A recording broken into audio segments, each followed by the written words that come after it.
തദ്ദേശ തെരഞ്ഞെടുപ്പിന്റെ ചിത്രം തെളിയുകയാണ്. ഇപ്പോൾ KPCC അധ്യക്ഷൻ സണ്ണി ജോസഫ് മീഡിയയോടൊപ്പം ചേരുന്നുണ്ട്. അവസാന ലാപ്പിലേക്ക് എത്തുകയാണ്. അപ്പോൾ എങ്ങനെ കാണുന്നുണ്ട്? UDF വലിയ വിജയപ്രതീക്ഷയിലാണ്. പ്രാവശ്യം സ്ഥാനാർത്ഥി നിർണയം, സീറ്റ് ചർച്ച ഒക്കെ വേഗത്തിൽ നടന്നു. വളരെ വിജയപ്രതീക്ഷയിലാണ്.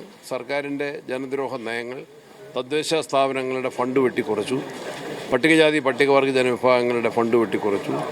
അതുപോലെ അഴിമതിയാണ്. ശബരിമലയിലെ കൊള്ള CPM നേതാക്കന്മാർ ഒന്നൊന്നായി പ്രതി ചേർക്കപ്പെടുന്നു, പിടിക്കപ്പെടുന്നു. ഇനിയും കൊള്ളവസ്തുക്കൾ കണ്ടെടുക്കാനുണ്ട്. ഗവൺമെൻറ് ഭാഗത്തുനിന്ന് അക്കാര്യത്തിൽ അനാസ്ഥയുണ്ട്.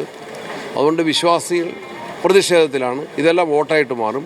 UDF ചരിത്ര വിജയം ഈ തെരഞ്ഞെടുപ്പിൽ നേടുക തന്നെ ചെയ്യും.